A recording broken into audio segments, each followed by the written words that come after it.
everyone. Welcome to this episode of Across the Bifrost. It is still and always the Mighty Thor podcast, where on each and every episode, we talk about the world of Marvel's Mighty Thor. And today, we are beginning our review of this entire year.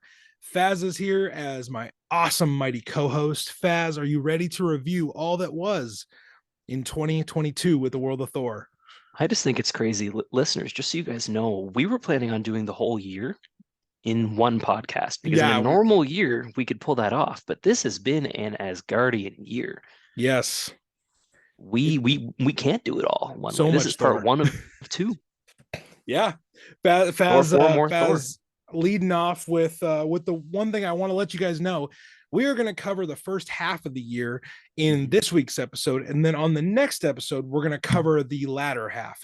So we're going to be talking a lot about comics, a lot about the merchandise that came out around the Thor: Love and Thunder movie, and we're going to talk about the buildup and the anticipation leading up to the release of our big Thor movie we got this year. So, Faz, I don't think there's really any reason for us to delay any further.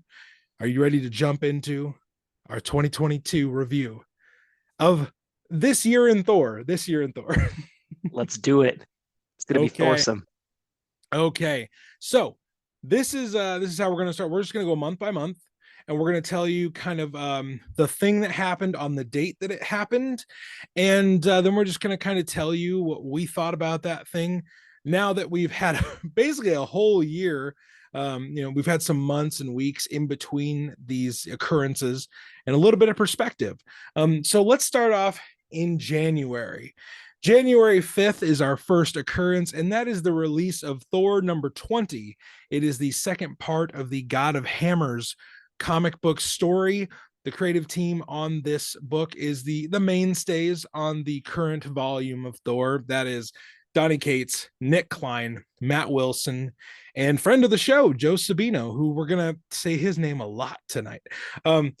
Here's the brief little synopsis from this issue. It says, Mjolnir is on a rampage across the realms and is leaving death and destruction in its path. Thor must act fast to save his kingdom, for the deadly prophecy of the God of Hammers is about to be unleashed. So, Baz, this is our first thing we're talking about tonight. It's an issue that's almost a year old. What do you remember about the ramp up in the God of Hammers storyline? Well, I think is this the one where Mjolnir was revealed? Yes. Last page reveal, we find out who the God of Hammers is. Yeah, so that to me is just wild. It was a very, very, very cool panel. At this point, I think we were still thinking, like, what's going on right now? Where are they going with this? Who's the bad guy going to be? As always, there's amazing imagery. Like they've got these guys are always good about giving you a great splash panel on Thor, right? And I think it was a really intriguing story they had us going through here. Yeah, this issue was, I remember reading this, I forget where I was when I was reading this, but I was taking a trip and I read this. And that last page reveal of Mjolnir being this personification of lightning and power, I was like, oh, I did not see that coming. I kind of thought the God of Hammers was going to be like a forgotten Asgardian deity or something like that. But no, that was our theory. Yeah, that there was a God of Hammers. Right, yeah. We're like, oh, it's literally the personification of Mjolnir itself. And I was like, okay, that's intriguing. And also in this issue, we see, Thor and Odin fight. Thor, Odin, and Loki all, kind of uncover these massacres that are happening on Nidavellir and in Jotunheim. Eitri, the king of the dwarves, dies in the previous issue, so we're kind of dealing with a little bit of fallout from that. But the next occurrence in our year review happened on January 26th, and that is Thor 21, which was the third issue in the God of Hammers storyline. And this one is the same creative team. And here's the little synopsis that they give for us. It says, Thor has been beaten down and the God of Hammers is about to take the final blow. Is this the end of the All-Father? Some of that, classic Marvel comics hyperbole. Prophecies do come true after all, but not always in the ways we have foreseen. For there is one last chance to save Thor, but at what cost? Plus, we have the shocking origin of the mysterious God of Hammers revealed. So, Faz, this the midpoint of this storyline, looking back on it, what do we think of this issue? Many moons past its release. Well, there's so many things to like in this one. Like we have the fun lightning sword that Thor had for a bit there. Uh, yeah. We had him losing his arm in the most grotesque way possible and then just putting it back on because he's the All Father. We Nick have Klein is disgusting when he draws Thor's arm breaking like yeah. against the hammer. Oh, Nick, I, you're I gross, man. it's gross in the best way. There's is this the one that Odin dies in? I don't believe he wait, hold on. Hold on. No, it's not this one, but he's the God of He's Hammers. incapacitated though, yeah. Right. The God of Hammers hits him with a big blow in like his low back Hmm. and takes him out. And then we see the personification change to where it also looks like Mangog at this point. Yeah. So that's the last page reveal on this one. Really, like I think, and this is something we'll talk about through our year review. I think this was like I was still completely 100% on board with Donny Cates writing Thor, and like this storyline still had my. I still had questions, and I still thought, maybe this Thor was a little too angsty, but then I was like, I was still down with this God of Hammers story. Yeah, the So story was still super cool for yeah, sure. yeah, he still had me here. And at this point too, like, it really is feeling like the theme is because Odin's no longer the All-Father, everything he's done is unwinding, right? Yes. And it seems like it's all going somewhere. It's a really cool direction they're taking it. It's not the direction that they kind of told us about at the beginning of the run, but it's an interesting path to lead nonetheless at this point. We are going to jump into February. Like I said, listeners, the beginning of this year was a lot of comic book heavy stuff. But February really only has one notable event, and that is that month's issue of Thor. On February 16th, Thor 22 came out. It's the fourth part of the God of Hammer story, same creative team. And the solicitation goes like this: to stop the deadly path of the Mjolnir wielding God of Hammers, all of the Marvel universe must come together. The final battle is here, but will Thor's allies survive the hammer's blows? Thor turns to an unexpected source to ensure victory. So, like the solicitation says, so many guest stars in this one, and they all come to Thor's side to help him try and defeat this God of Hammers. We do have, as Faz mentioned just a minute ago, the death of Odin in this issue. Oh yeah, here's the one. Yeah. So, Faz, what do we think about the death of Odin? And then that, again, another stunning last page reveal Well, the at the end crazy of this Super one. Saiyan Thor reveal at the end is Oh, so fantastic. good. And even before then, like this was the part, if I recall correctly, that confused the heck out of us because he's calling to his mom Gaia. At the Right. same Oh, time right. in the Avengers comic, he's talking about his mom, the Phoenix. And we're like, what the hell is going How on? many moms does this God have? Like I get Odin was a freaky guy, but oh my God, yeah. Oh, It this is was another good issue. It was cool to see the whole Marvel universe come together. Beta Ray Bill leading the charge. It was a little underwhelming, if I recall, the fight itself. It was only a couple panels of everybody being there before Thor's like, "Nah, guys, get out of here. You're gonna die." and he just kind of takes over. And Yeah. when Odin finally kind of gives up his power, Hmm. we get the, like Faz said, we get the Super Saiyan Thor at the end where he's got this golden sword and his hand is outstretched with that plug plasma kind of look to his Hmm. hand. And and the last thing he says is, now we must put the hammer down. And you're Yeah. like, well, I think I'm buying the finale next month. Yeah. So I This mean, one, in the context of now that we've gotten so many more Thor comics, you got to wonder why he hasn't tried any Odin Force Golden Thor stuff since then. that's true. Outside of the last two issues of this storyline, this God of Hammer storyline, we haven't seen Thor flex his Odin power all that much this year. It's I guess because it like requires the Odin sleep and recharging and stuff. He just doesn't want to like burn himself with Thor sleep. But The Thor sleep. yeah, you I know, can't wait till it's that the gets Thor written for the force. first Yeah, time. yeah, And I'm gonna go take a Thor sleep. yeah, yeah. Um, but yeah, this is the penultimate issue, and in March, our next event is not the it's not the finale just yet, but in the month of March, I couldn't find a confirmed like this was the date that it started happening, but in March, we get our first little bit of Thor Love and Thunder merchandise hitting the shelves in stores, and that was the Love and Thunder Lego sets. Now, if you're familiar with the world of Lego, every time like a big Marvel or a Disney thing comes out, Lego tends to release these really cool sets that have little clues about the movies. So some of the sets included the Asgardian longship, the Mhm. in the set the goat boat, and then they had the Guardian ship in this set, and they also released a really cool Thor's hammer, where it was kind of like a collector's set, but you could build like a scale model of the hammer out of Lego. So, Vaz, do you own any of these Legos from the Love So and Thunder set? I don't own any of these Legos, but as a cosplayer, I will say this was extremely important because the Thor costume was leaked near the end of last year, Right. and we were waiting for any sort of confirmation of what it was going to look like. And when these Lego sets came out, on the side of the Lego sets was the same art as what was leaked Yeah. last year in a more HD version. So people like me were able to go to our builders and say, "Hey, we now have this photo. Can we make the suit This. off of it?" Yeah. So these I really want the boat at some point, the Boat's long ship. cool. Yeah. I think that's like of the sets I've seen from this Lego line for the movie, that's probably the one that I've seen people show off the most.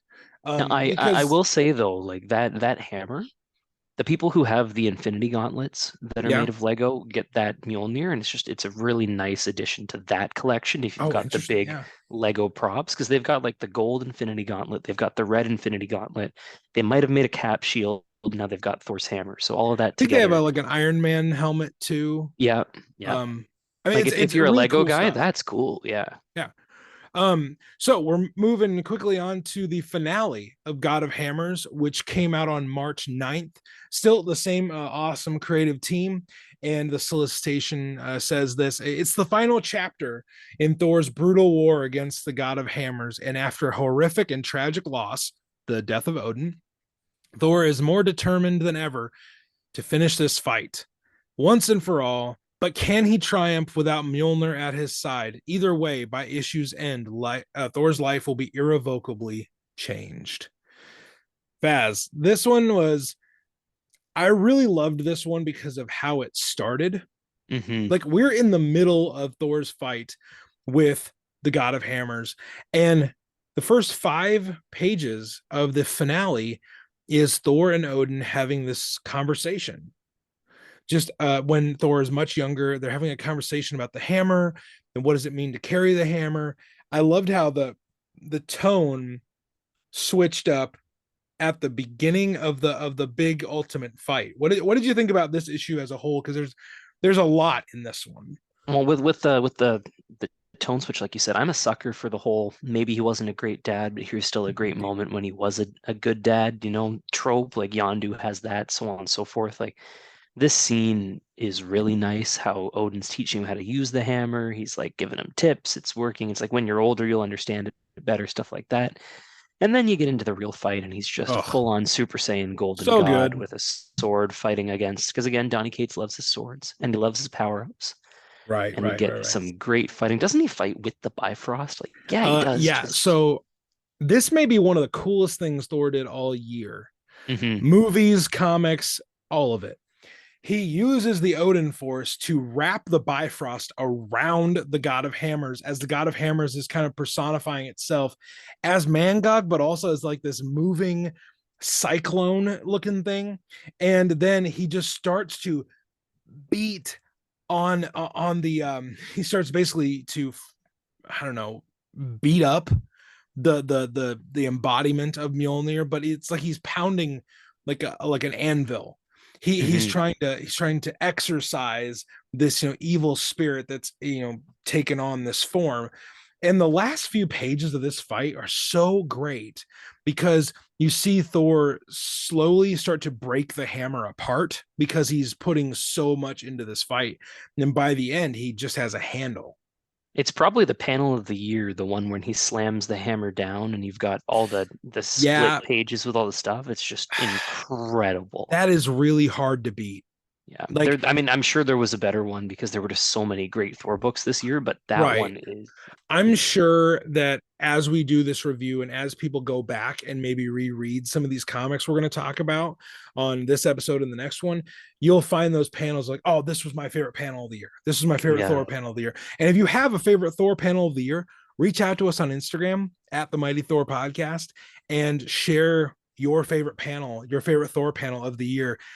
This one that Faz is talking about and that we're looking at right now, it's really hard to beat because Nick Klein is so good and Matt Wilson, the Eisner Award winning Matt Wilson, is, in my opinion, the best colorist going today. And Nick Hmm. Klein is incredibly hard to beat when it comes to drawing Thor books. So this fight's pretty hard to beat. Lots of dynamism and lots of action. The last thing we see in this issue, it's kind of a revelation that we learn about when Thor is done with the fight. He doesn't have Mjolnir anymore. Odin is dead. What does he do next? He doesn't have a hammer. And so he's kind of, for a few pages, he's kind of like, what do I do? Then Angela, his sister, has found a way to reforge the hammer and she presents it to Thor. And when she presents it to him, the hammer speaks back. And Thor is like, Odin? So we now have this added little, like, I don't know, curveball thrown into Thor's life where the hammer is also Odin at this point. I mean, that last page of the hammer sitting on the pedestal and the crackle and the plasma behind it, another great last page. I think one thing that we want to hit on repeatedly is because this is the last we see of Nick Klein on a Thor book for most of the year. He spends a long time away from the book, but he is so good at last page impressions Hmm. where you're like, I remember that last page. That one is gonna sit with me for a while. And we've And got to give some respect to Donnie for that too. The right, writing right, at this point, he's setting it up so you always want to see what comes next, which true. at the end of the day is the whole purpose of these books, right? Like, It's essentially episodic television. hmm, It's episodic television where like that last little bit that you see has got to hook you for the next time. And find I out next think time on Dragon Ball Z. right. Oh my gosh, this is totally Dragon Ball Z logic. Um, really the last thing we truly see in this book is the next issue is going to be Thor 750.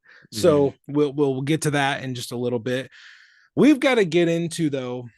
Keep staying in March. We've got to get into Faz's favorite book of the year because on March 11th Alligator Loki, the Infinity comic, started coming out, and it was the same creative team all the way through. So I'm just going to tell you the creative team right now, and I'm actually going to like let Faz do the synopsis of these because he loved them so damn much.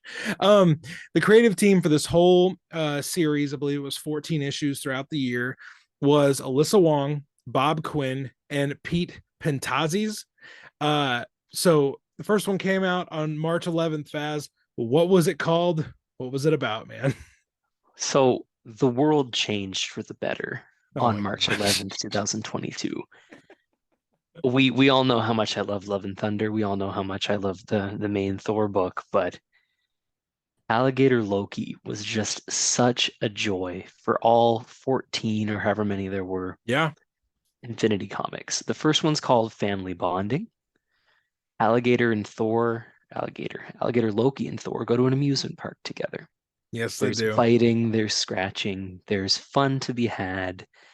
Alligator Loki is less of a brother to Thor and more of a pet to Thor in some of these, Right, the right. best and most wholesome way. And the way that through all of the books, Alligator Loki continues to do Loki things and stab and bite and mess with Thor, and Thor just keeps hugging him and calling him cute and so on and Right. so forth. He's not Is intimidated just by him. it's just so wholesome. It's these books are great. That's the first one. Ryan, do you have any other thoughts about No, that one was the really fun amusement park? because Yeah. we Alligator Loki is kind of he's transformed from regular Loki. They kind of like Hmm. they kind of like swap places. Hmm. And you just see Alligator Loki dropped into this, situation where he's got to figure things out, and Thor is just like overjoyed by it. I love it. Yeah. And one thing that's a theme of these Alligator Loki Infinity comics is that there are no words. There's no dialogue. So the art, Bob Quinn's art, tells the story, and Alyssa Wong is essentially scripting these wordless scenes. And I believe that even though there's no literal words on the page, a lot of great story is being told. So Alyssa does a great job of just having fun with this book, these Infinity comics. And I think that's been a thing that we've realized with Alyssa Wong's writing through the things that we've read and the things she's doing with Deadpool right now. She is such a fun writer to follow. And yeah, the second issue of Alligator Loki came out on March 25th. Baz, why don't we tell him what that one was, because that one was kind of important. So the second one's called Hammer Time, and I still maintain that that's what Jane should have said at the end with her catchphrase, "A stop Yeah, Hammer that Time," was right? that So missed opportunity. this one's called Alligator Loki attempts to pick up the hammer. What could go wrong? And believe you me, great listeners, hijinks ensues. It's just funny that a Loki will always go back to the thing of like, well, yeah, of course I'm gonna lift the hammer. Why wouldn't I? Well, and he also he has a cute little toy stuffed hammer that Thor's given him that he I he do loves love like a that. chew Yeah. toy. Yep. Yeah. But that's not the real thing, right? Alligator Loki wants the real thing. He's gonna do anything he can to move the hammer, and Alligator Loki is not worthy. So there's Of no course he's not worthy success. because he might be a cute alligator, but he's still a Loki. And he Um, breaks just about everything, gets upset, and runs away in shame from being I do unable to love hold it. that the hammer is resting on the dresser in Thor's room, and Thor has all these pictures of him with other Avengers. All these picture frames of him with Cap, him with him with Hulk, him with Scarlet Witch, and Alligator Loki's just like trashing the entire room. I Thor also this is something that I really want. Maybe if we ever had a store, this would be a great thing to put on there. But I mean, it's in a Marvel comic, so it probably couldn't. It's the Midgard's Best as Guardian Oh mug. yeah. I want that badly. That's a good one. Um, the third issue of Alligator Loki came out in April, so we're going to begin our April. And April was a big month, everybody. So we're gonna have quite a bit to say here, but we'll start off with Alligator Loki number 3. Vaz. So Alligator Loki number 3 is a play on a very, very, very famous Loki trope here. It's called God of Butterflies. Not I God see of what you did Lies, there. God of Butterflies. Yeah, I mean it wasn't me. It was all Alyssa there to And nail this one. butter F Butter is in F lies. parentheses, so Butter you F can read lies. it Yeah. God of Lies as well. Yes, you certainly can, but you shouldn't because the entire Infinity comic, it's called In His New Home. Alligator Loki makes some new friends. He spends a whole episode here trying to consume some butterflies. I say consume because he doesn't really ever chomp and eat them, but he does chomp, and they do get in his mouth. And then he essentially, I guess he kind of opens his mouth and sneezes, and they they all Yeah, fly out happily. it's kind of like a light. It's like a light-hearted. It's like a light-hearted Tom and Jerry sketch. Yeah. But yeah, that's a good one to lead us into the biggest news that we've come to yet in the year, and really our first MCU news was the Thor Love and Thunder trailer. No teaser. Oh yes, the teaser. So on April 18th, the teaser came out, and Faz and I are going to rewatch these trailers as we go through so we can give you like our kind of fresh, but also like looking back on what it was like to see these, images and these trailers for the first time. But Faz, I mean, tell me about, that morning, you wake up, it's going to be a normal day. And then this teaser trailer kind of just interrupts whatever else you were doing. So I was actually on vacation in Florida with my parents and my fiance at the time. And I had basically given up hope on getting a Thor trailer because it had been so long and nothing had come out yet. And I remember starting to see like Twitter explode for it. And I remember thinking, there's no way it's real, right? And then it came out and it was Sweet Child of Mine.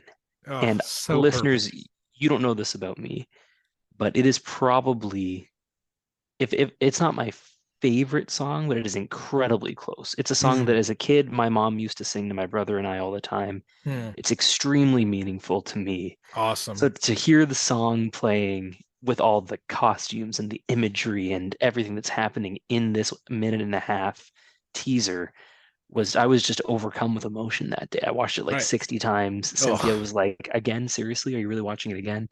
Oh my God, it was incredible. Ryan, what were you doing when it came out? so I was also on a trip. I was coming back from Oklahoma, where my father-in-law lives, and we were at a I remember I will it's weird. I'll remember where I was like when I asked my wife to marry me. I was remember my wedding. I remember when my kids were born, and I will remember where I was when I saw the Thor Love and Thunder teaser for the first time.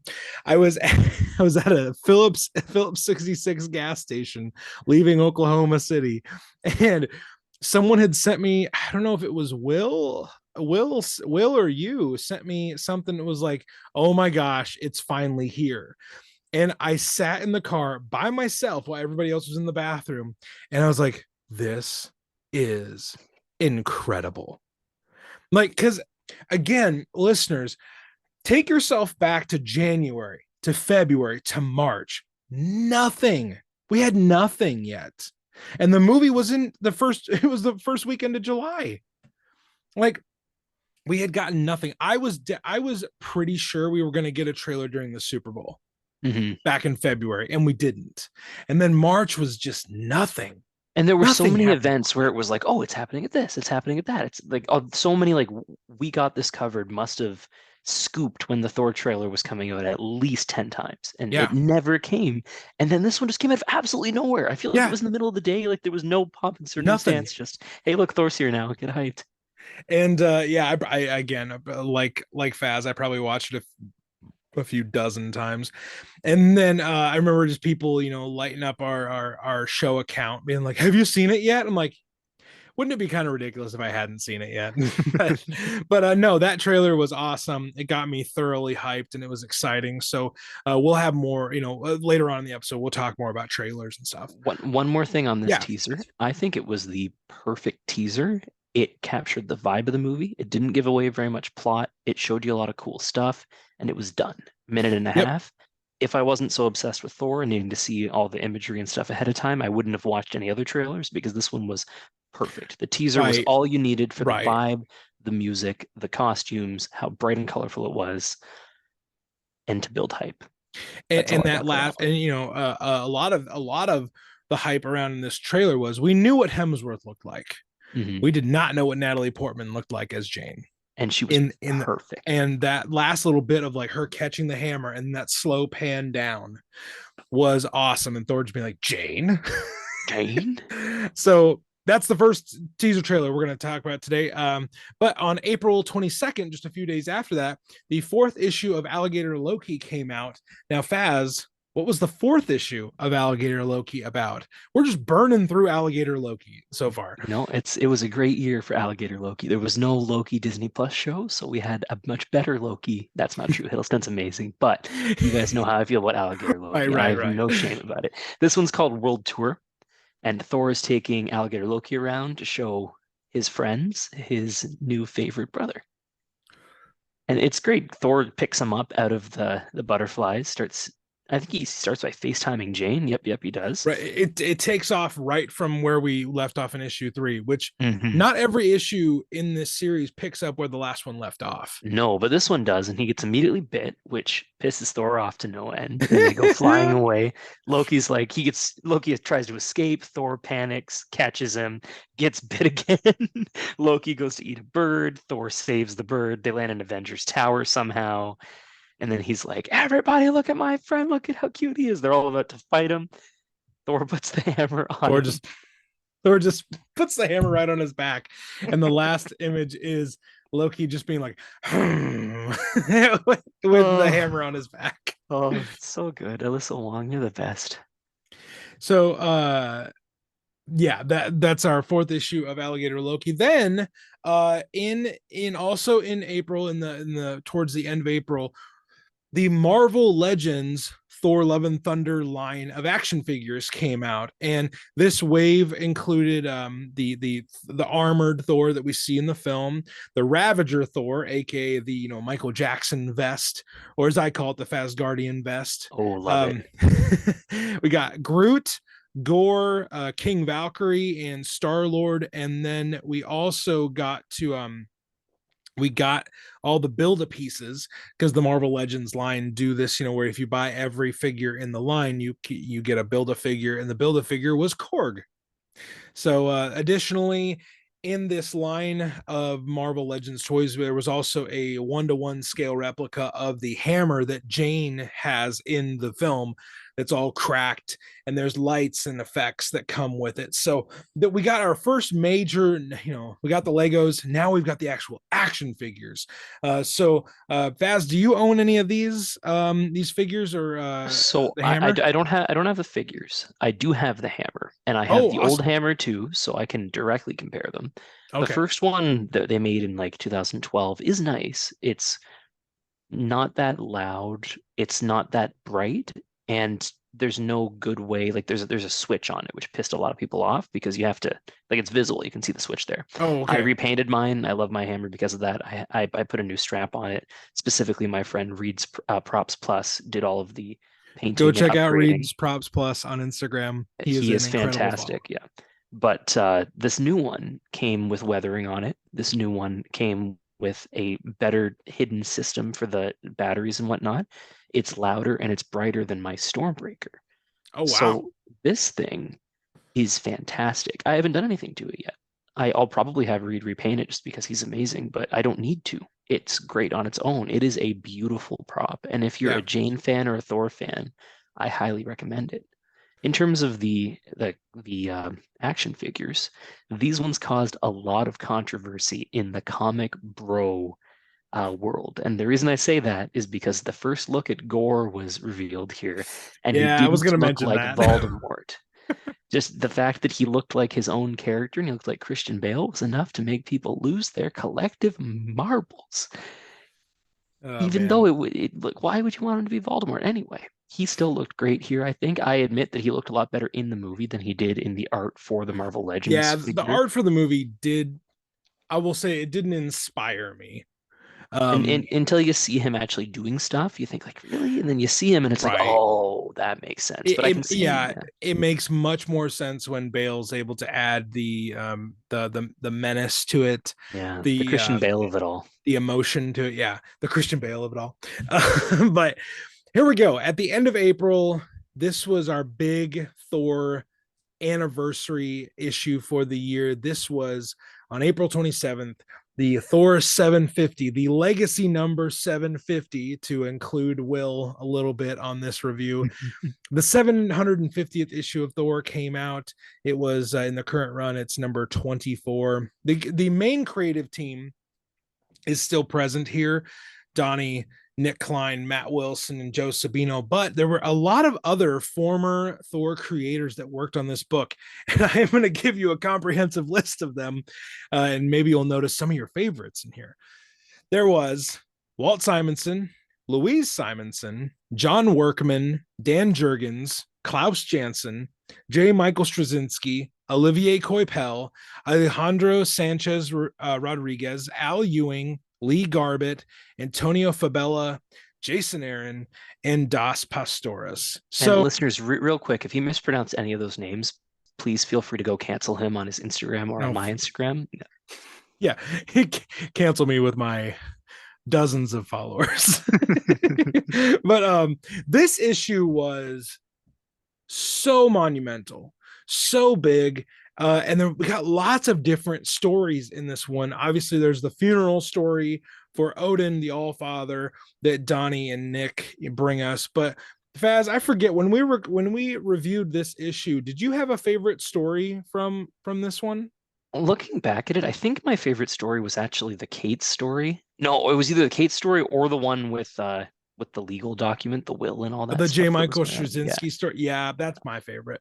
There's so many good ones. I don't even remember. They're all great. I think this might be the best Thor book I've ever read in the sense that Oh, it's so big and it's so well done that individual stories might be better. Like it's hard to beat the Gore the God Butcher arc, obviously, with well, Jason yes, Aaron, but it's for classic. one individual comic to have hundreds of pages and all of the stories perfectly capture the era that they were meant to represent with all of these star-studded creative teams, they got the band back together like 10 times Yeah, for this issue.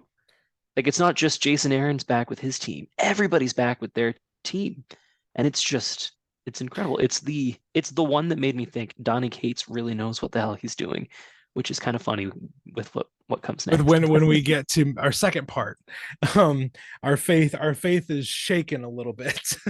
um but I think my favorite story in here was the J. Michael Straczynski story where Olivier Coipel does amazing artwork, Mhm. like he's known to do.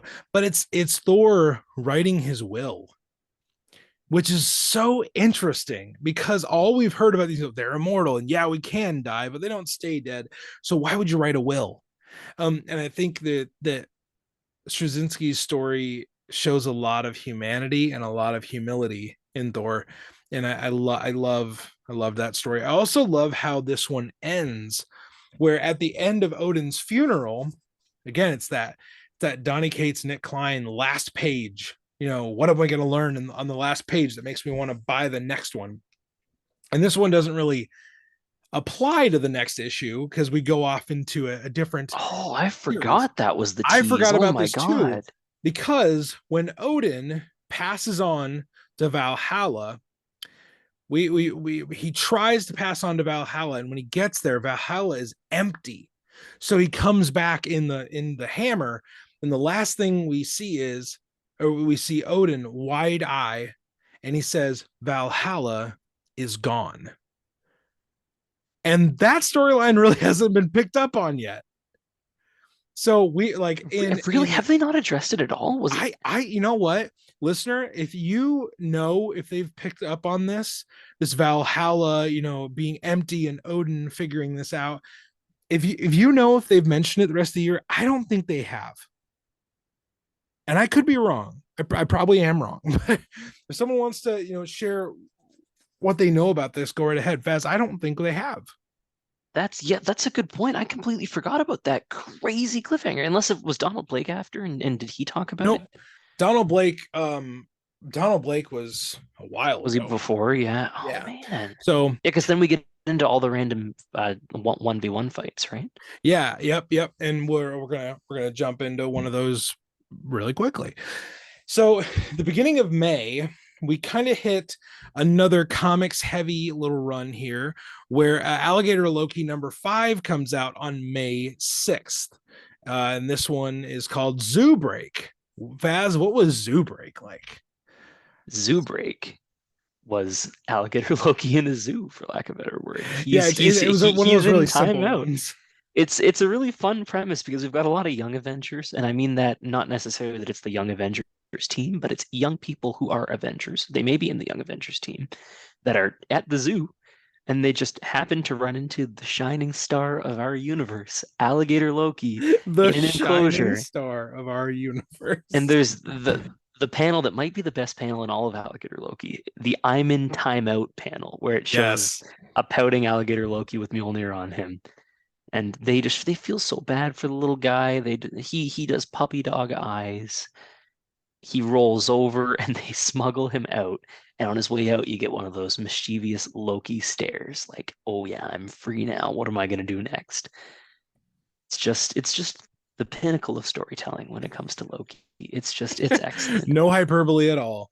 Um, on May 11th, we began our newest storyline in the Thor to Thor, run of 2022. We go from the God of Hammers, that storyline. We go from that one big, almost anthology style book of the anniversary issue, the Thor 750 issue, and we jump right into Banner of War, which Banner of War was this 60th anniversary of both Thor and Hulk. Donny Cates was at the time writing both books, and we had this combination come together of like, we're going to get a Thor and Hulk fight, and there's going to be a decisive winner, and there's going to be, there's going to be stakes to this. It's going to change the Marvel universe. And we'll get towards the end of these issues to give you kind of our summed up review. But in correlation with this miniseries, we were actually able to interview and speak with Martin Coccolo, who has Mhm. since become a good friend of the show. Martin's awesome, and he was able to speak with us about these issues leading up to it, and then we actually did a review with him when they were concluded. So the first issue, again, came out May 11th. Hulk versus Thor, Banner of War Alpha, #1. This issue is not considered part of either the Hulk run or the Thor run. This is kind of a jumping on point, and then the Thor and Hulk books kind of take the story from that point. So the creative team for Banner of War Alpha #1 was Donny Cates, Martin Coccolo, Matt Wilson, and Joe Sabino. The solicitation goes like this: celebrating the 60th anniversary of both characters, this epic 5-part crossover between Thor and the Thor and Hulk series starts here with this oversized alpha issue brought to you by creators Donny Cates and Martin Coccolo. Key mysteries from both series are revealed, as well as shocking consequences for the future of both characters. So, Baz, this first issue, we're dropped into this massive fight. And what were your impressions Oh of my, this first issue?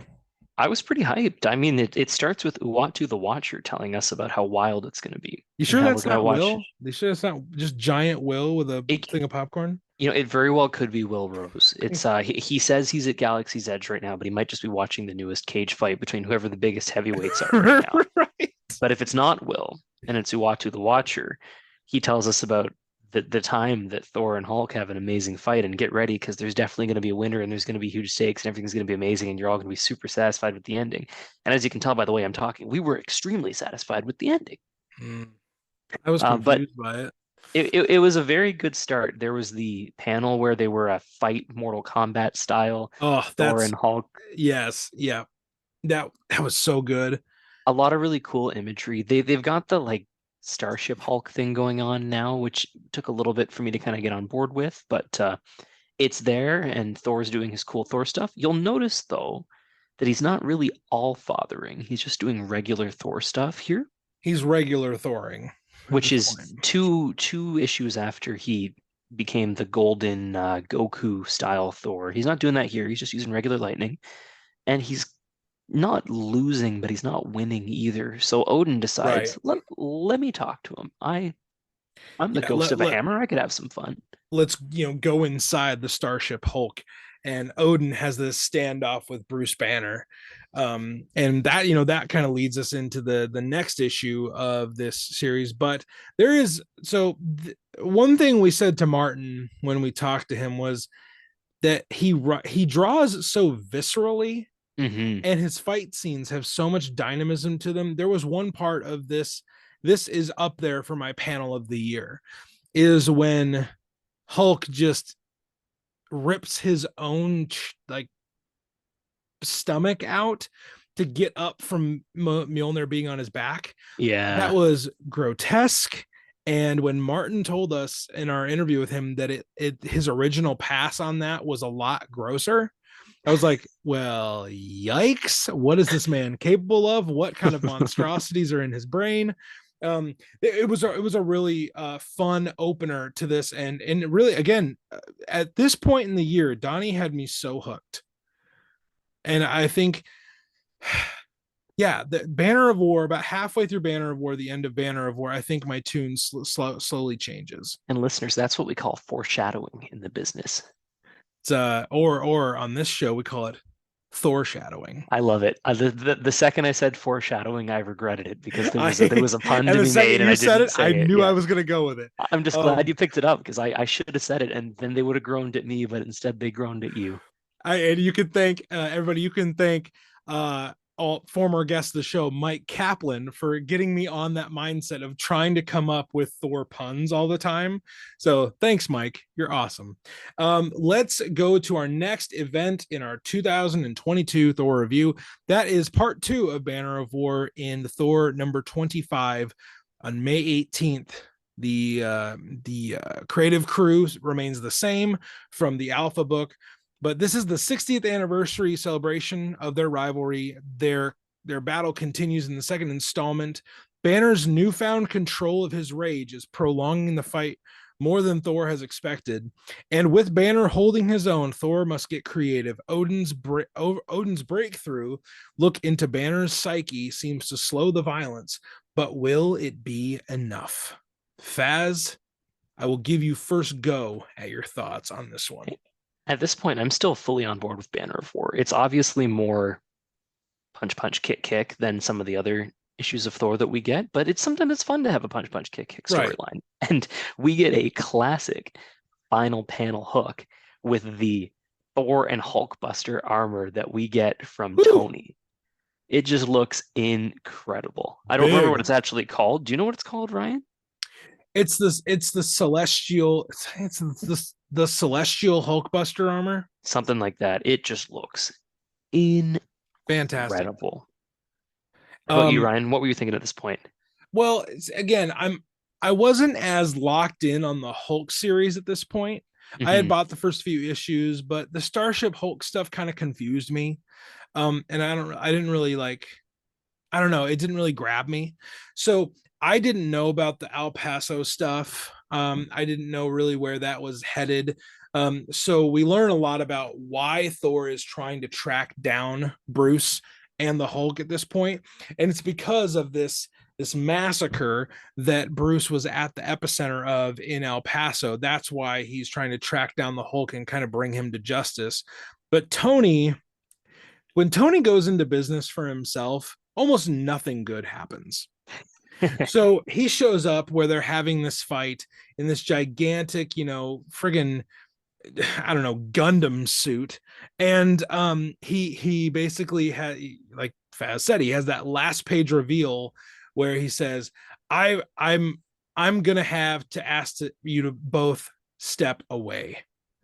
Then this suit is so over the top. Really, I love that Martin just kind of went nuts with this one, and it leads into the Hulk number 7, where we'll pick up the third part in just a little bit. Any other thoughts on these first few issues of this series? Because they came out back to back weeks, so we got kind of this 1-2 punch of Banner of War, and then we had to wait a while for that third part. Yeah, I don't know. It piqued my interest. I wasn't as into it, admittedly, as some of the other ones we've had. Like you can't really beat the Black Winter Saga compared to something like this, right? But it was interesting. Thought it was cool. I was getting very Ragnarok vibes from it with the Thor v Hulk stuff, and I was having a lot of fun with it at this point. So on May 20th, our next comic came out. That was Alligator Loki, Infinity Comic number 6.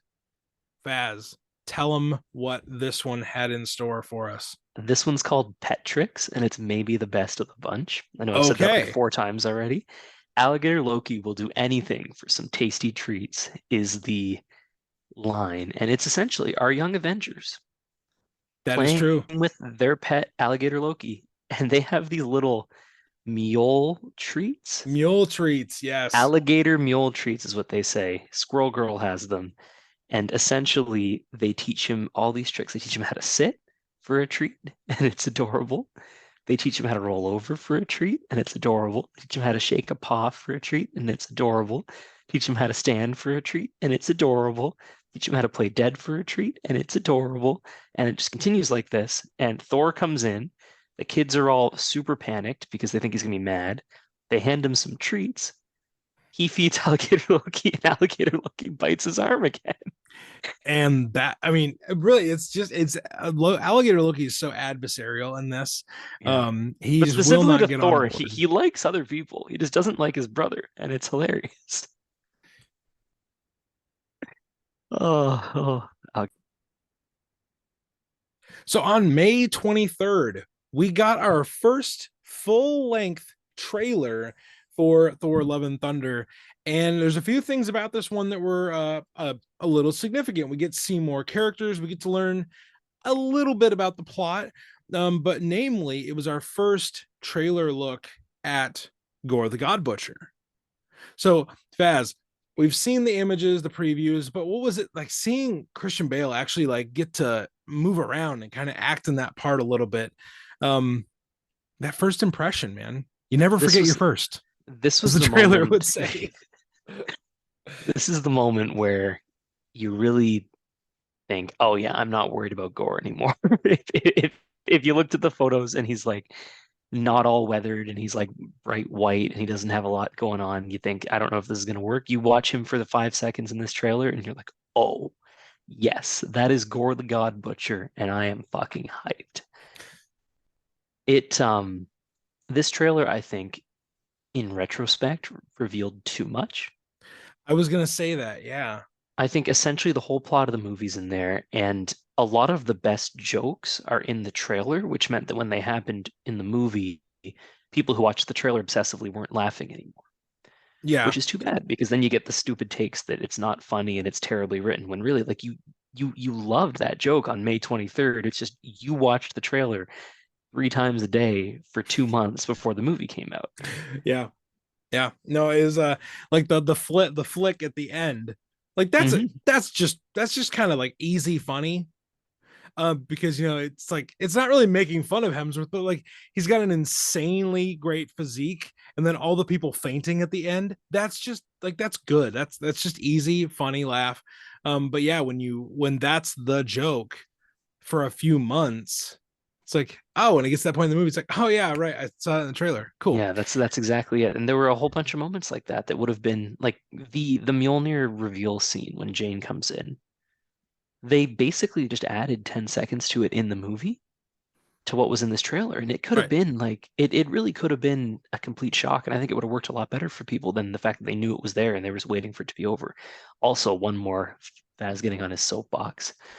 Everybody complaining about the CGI helmet here and how it's so obviously CG and it looks terrible and it's obviously fake, only to find out that it's fucking real and that Weta made it and they didn't CG it in this scene. The internet is the worst, and the closer we get to the reveal of the movie, the angrier Faz is gonna get about how it was treated. Oh boy. You've all been warned.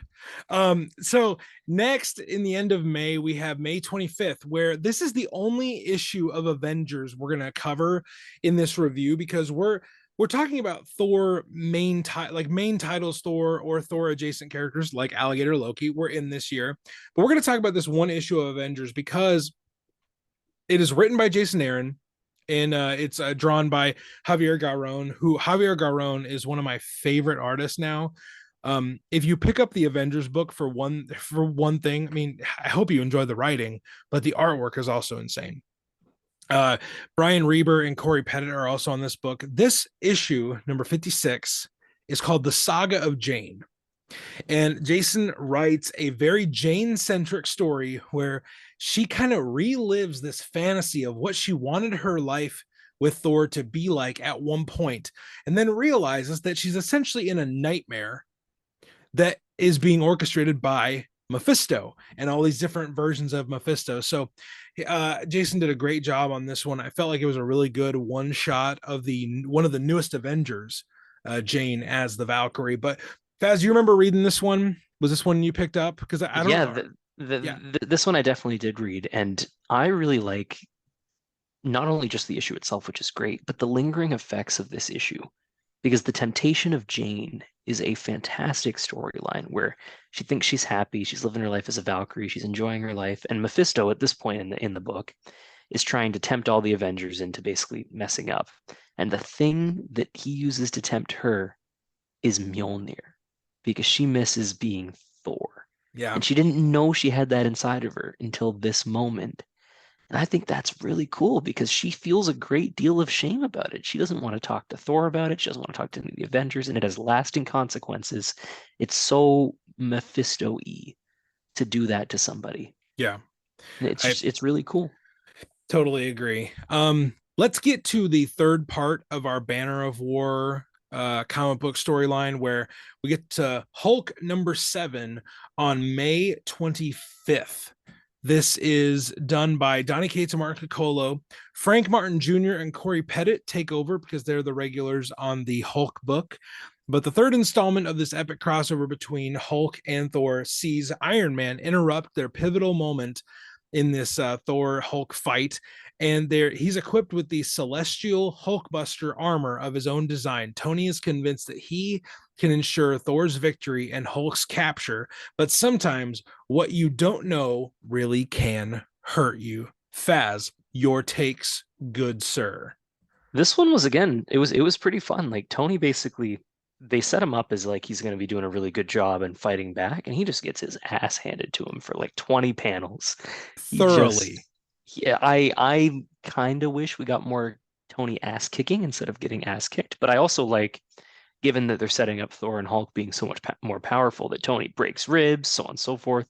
And again, chance for panel of the year here, the Thor panel with the ravens around him and the lightning, and he So goes, good. "Enough, Tony. If you can hear me, stay down." Right. It So it sick.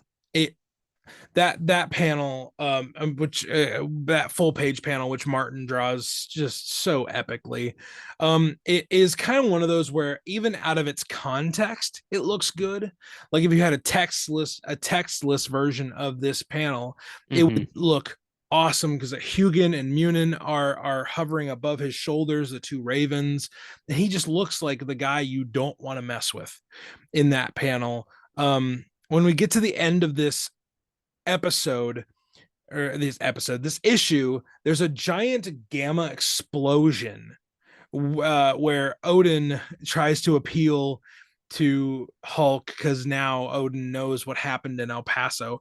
But this giant like gamma explosion happens, and Thor is turned into a Hulk, and that's the last. Like again, another in a great line of Donnie doing these last page reveals and having Thor just, Thor, he's all gammed out. Then he says Thor smash. Continued in Thor #26. Like that's how the issue ends. Man, it's a good one, Fats. It's a good one. It's a good one. He It still he still had us. I will admit though, this is when I was starting to kind of wonder why. It was cool to see an irradiated Thor, and you kind of knew what they were going to do with Hulk the second that we had an irradiated Thor. But I would have been good with the fight just being Thor as Thor and Hulk as Hulk the whole way through. Yeah. It is cool that he did this though. At this point, this is the first time he's pulled this trick, and I'm a lot more on board in May of 2022 compared to as we get to in November or whenever it was. At this point, I'm like, Right. that's a cool Right. novel idea that you'd only ever do once and certainly not do in the very next storyline. Definitely not. Yeah. Where I hope listeners have not maybe listeners have caught on to our what we're going to be talking about in our second half of. I think Donnie started this year off really strong, Hmm. and I don't know if I can say we finished as strong as we started the year with the Thor No. main title. Mm. Um, but this issue was really good. It ends with us learning that Thor has become this giant gamma Hulk. And like Faz said, we kind of know what's going to happen in the next part if they're going to become, kind of mirror images of each other in a way. But we begin June, and June is the last month that we're going to cover on this episode. So we're going to talk about a few different comics, and then we're going to talk about the last trailers before our big movie that we're going to cover in depth in our next episode. So June 3rd, Alligator Loki #7 comes out. It is called Joyride. Faz, give us a brief little synopsis of what happens in that awesome Infinity comic. So this one is the summary is another attempt to steal Mjolnir has put Alligator Loki in a dangerous predicament. It starts with Thor and Doom in a great fight, which in and of itself would be a very fun Infinity Oh, comic. I'm here for it. I'm Yeah. totally here for it Thor calls Mjolnir from faraway lands. It passes by our friend Alligator Loki, who's back hanging out with his butterflies. because He he is the sees god of Mjolnir. butterflies. He is, yes. And he sees the hammer and he's like, "Ooh, I still want that." Grabs onto it and gets pulled all the way through the pretty much the whole Marvel universe to get to Thor. We see so many different people. And then he hits Thor in the face by accident, knocking him out and leading Doctor Doom to be like, "Wait, what the fuck? I thought I was fighting Thor." And then Thor has instead of like him looking all dazed or being knocked out, Thor just has X's over his eyes and his like little tongue is hanging out. It's a great funny little, of course it's like, oh, I didn't even mean to do it and I knocked out one of the most powerful beings in the Marvel universe. But no, another good fun addition to that series. We're going to jump quickly into Thor #26, which is Hulk versus Thor Banner of War part 4 of 5. So this one, creative team is Donny Cates, Martin Coccolo, Matt Wilson, Joe Sabino, and this is the 4th installment in the 60th anniversary crossover.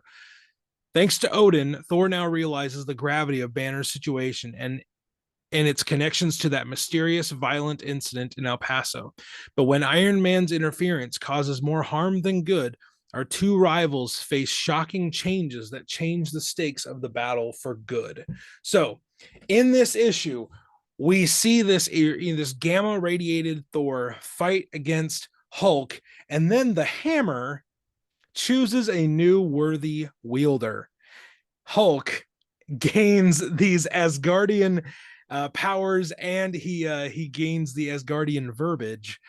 That has been it's kind of weird to see the Hulk talk as an Asgardian.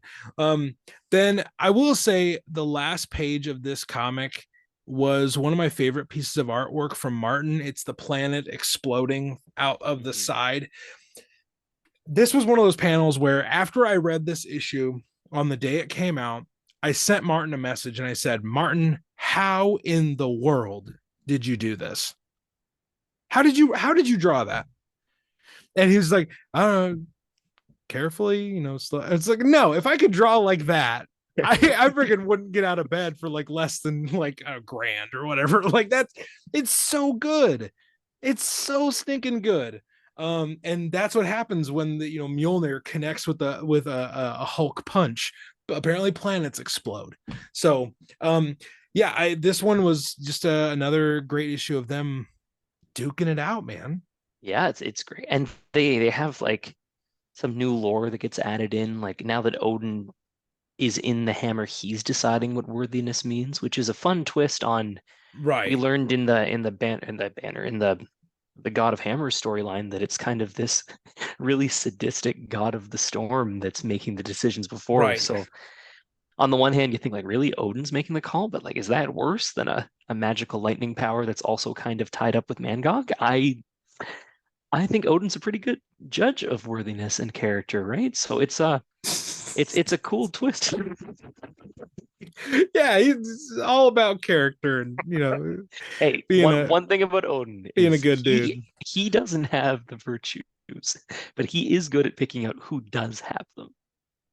You're probably not wrong there. At the end of this issue, we're not going to get on today's episode. We're not going to get to the conclusion of Banner of War because there was a long delay between issues 4 and 5. So Mhm. issue 4 came out in June, the beginning of June. The end of Banner of War would not come to us, the readers, until August 17th. Everybody, no, we waited so long for the conclusion of this storyline. But at the end of this issue, there's a little thing here that I had forgotten about, but I'm looking at it right now and I want to include it. there is the the first hint that our next storyline in the Thor book is going to be Thor meeting up with Eddie Brock, the King in Black, or and most of you know him, Venom.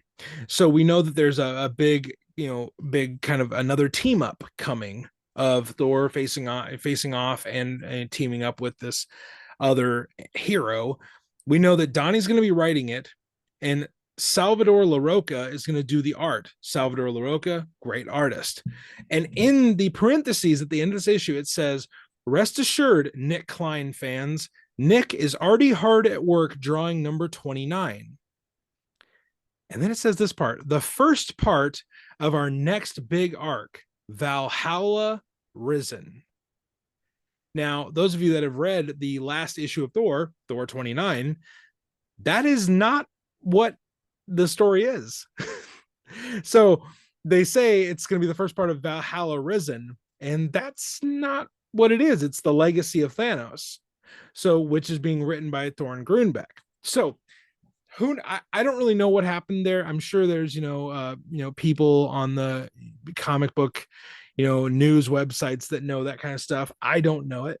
And I've really enjoyed what Thor 29 has brought us. So Mm-hmm. I don't know what the plan was. I don't know why it changed, but that was in the printed edition of this issue of Thor. So yeah. Any thoughts on that? Faz, you look quizzical. I don't want to needlessly speculate because I feel like the answer is probably already out there, but that's like I wouldn't be surprised because we know that Donnie took a bit of a break from the Thor comic for a bit, and that's why Thorne's here and she's doing a Right. great job. I wonder if had Donnie continued at this stage, that's what was going to happen, and maybe he Maybe. decided to take the break, and they were like, "Well, we've got this other story we were going to have her write that is a perfect thing to do in the middle," and that's how that happened. That's very interesting. Now I want to know what happens in the Valhalla arc, Ryan. I forgot about this. Maybe it just It got had left my mind. maybe it's one of those things where it just gets pushed. It gets pushed, after this Legacy of Thanos story. I don't know. I don't know, Maybe everybody. Thor 34 will be it. That Sure, like that would maybe. work for me. Yeah. I know that Torrens Torrens run on Legacy of Thanos that we'll talk about next episode, it goes for a few issues. So she's guest writing for a little bit. Next on June 8th, also the same day that part 4 Banner of War came out, we got our first issue of Jane Foster and the Mighty Thor, number 1, written by Thorne Grunbeck, drawn by Michael Dowling. Jesus Abertov and Joe Sabino were also on the team there. We have spoken to Torrin on the show. We have spoken to Michael Dowling on the show. I believe this was also around the time that we interviewed Jason Aaron here on the show. So June was a big month for us. It really was. And it also was the celebration of the actual anniversary of Thor's first appearance. So June, big month for us. And it was also, I believe, our year anniversary of the show. So June will always be special for us. So here's the little solicitation for the first issue of Jane Foster and the Mighty Thor. When Mjolnir comes crashing through Jane's apartment window, she fears the worst of what has happened to Thor, as Asgard's greatest enemies, including Hela, Ulik the Troll, and the Enchantress, mount an assault on the Golden Realm. Jane must find Thor and save Asgard, even if it means she must once again risk her life to become Thor herself. So, Baz, what do you remember from this first issue? Because it set the scene pretty quickly for what this 5-issue miniseries was going to be. Well, the first thing I remember that stuck out with me with this one is the power set of Jane as Valkyrie and the scene of her finding the soulless person that was like a bomb or whatever. That was just such a cool way to visibly show that power for the reader, to show that she's a Valkyrie. She guides the dead. She sees the souls. They know when they're going to die. It can change, but she knows probability wise how it's going to happen in that moment.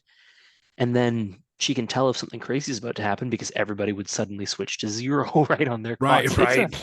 It's really cool. It is a incredible start to get me into the whole Jane Valkyrie thing, and then really sets the adventure off with a bloody Mjolnir flying through her window.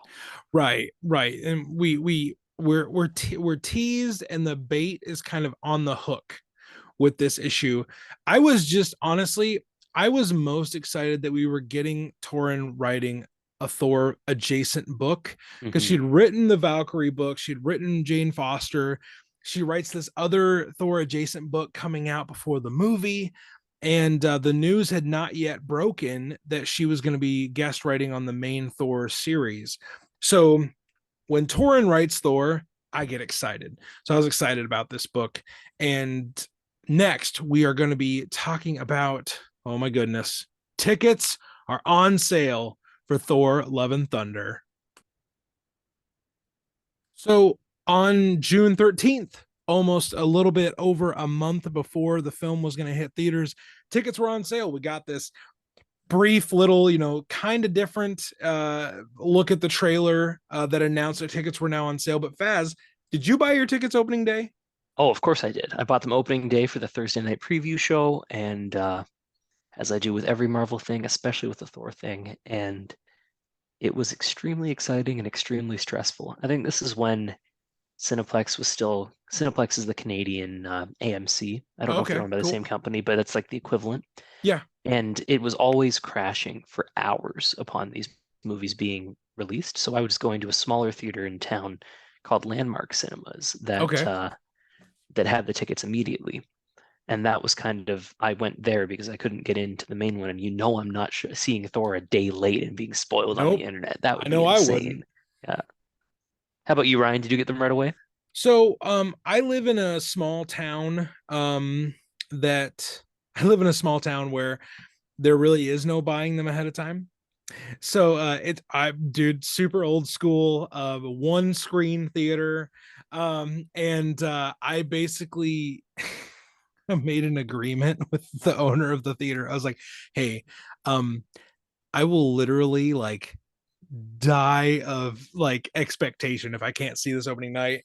So I paid for my tickets ahead of time, and made sure I had them, got like an online guarantee basically.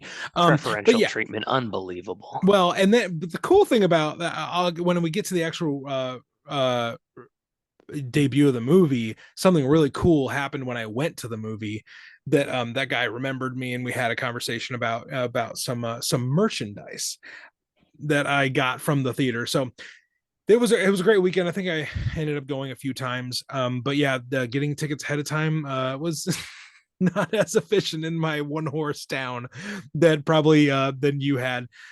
We've got one more comic to talk about, and then we're going to talk about the final trailers leading up to Thor Love and Thunder on this first part of our 2022 Thor review.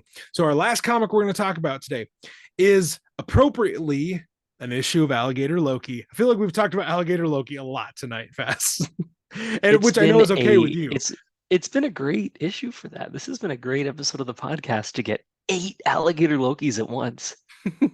Ryan So normally only gives me like 2 minutes for alligator Loki at the end of each issue. Now I'm here, getting you, two you minutes can eight get times. all of your Alligator Loki energy out on number 8, Spa Day. Spa Day. Again, maybe the best one. There's so many.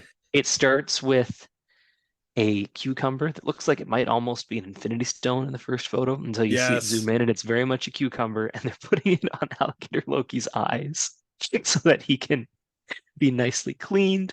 They're cucumbering him. He's hanging out with all the villainesses like Yeah, Hela. Hela, Clea Strange, Yeah, Scarlet Witch, Magic. magic. Yeah, Enchantress is there. I think Yes, it's she is. they're like moisturizing his scales. They're Yeah, they're cutting his nails. Everything is going really well for Alligator Loki in this yeah, one. and there's a lot of like fake outs where you see like Magic pull out her sword and Loki's terrified and then she just cuts his nails for him. Yeah, Or yeah. It's a fun. It's again, like Fast said, it's a fun one. It's it's it's a, it's a fun one. Human so Loki shows up and is like, "I'm here for the spa too," and they all tell Loki to fuck they're off like, because no, they've you're replaced you're Loki. not welcome. You're not welcome. Get out of here. And Alligator Loki just has his hands on his chest. He's like, I am definitely enjoying myself here If in this hell if there spa. were words in the Infinity comic, it would probably say, "I'm the captain now." I'm the Loki now. Yeah. Oh my gosh. So towards the end of June, we're going to hit our last two bits of information here on our review, our last two events. On June 20th and June 23rd, we got two last trailers for the Thor Love and Thunder film that was going to come out just, days after. One of them is, very focused on the speech that Thor gives about the adventure they're going to go on. And then the last one is them kind of wrapping up who's on this team that's going to go on the adventure. At this point, we've seen all of our major players. We kind of know what the theme of the movie is going to be. We know what the vibe is going to be. And I know Faz has some thoughts on what maybe we missed out from being exposed to all of these trailers. Faz, the soapbox is yours. So, two things. Number one, I think Marvel usually does a great job hiding what's in the movie with fake out scenes and fake out quotes and stuff like that. See Wakanda Forever for that. But in this one, they made it seem like the Guardians were around the whole movie, even though we all knew that they weren't. They made it sound like Thor was giving up being a superhero when really his whole thing was that now I'm only a superhero. They did a lot of stuff that resulted in people thinking that the movie was going to be something that it wasn't, and that hurt the expectation management for the movie. Yeah, no, I agree. I also didn't watch these last two trailers, and the reason is because they gave away the whole plot of the movie. There were one or two things that aren't in there, but it's a lot, and most of the best jokes were used up within the trailer stuff. So like we said before, like if you watched this 10 minutes of content, you got all the best jokes out of the way a month at the latest before the movie. So you got to think about them the whole time, and they might not have hit the same in theaters. So this, if anything, is a cautionary tale for the whole only watch the Marvel teaser if you can, watch the trailer if you have to, and avoid the rest of the promo stuff like the plague because you don't want to Right. lose out on stuff. Right. And they were also doing like TV spots during the NBA finals at this Yep. point. Um, as a fan that went in with trying to know as little as possible, but also trying to fulfill the I have a Thor podcast thing, It was tough. it Yeah. was difficult because I didn't want to know everything about this movie. I knew they were going to change, stuff from the comics, so that wasn't exactly that wasn't a worry for me. I wasn't worried about them changing stuff. I was worried about knowing about all the changes Yeah. beforehand. And so that was one thing where I was just like, I got trailer fatigue. Because like we had waited so long to get the teaser, and the teaser was awesome. And that first trailer was awesome. And I just kind of you always wish they would stop. Or at least I guess most of the people that I talk to about these movies, I wish they would stop and not oversell.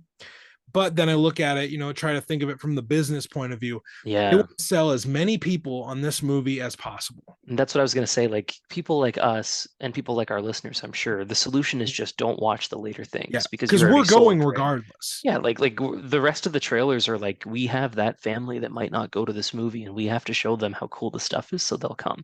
It makes perfect sense to me from a marketing standpoint, and that's why the best marketing campaign was done by Avengers Endgame because everybody was going to see that movie. It didn't matter if it was them all in a focus group where they're just crying for 3 hours. Everybody was going to be there, so the ads for it were just from the first 20 minutes of the movie, and And the that's rest of the the movie's a secret. and that's the gold standard, right? There were leaks, there were rumors. Most of them, I guess, proved to be true. I didn't listen to any of them.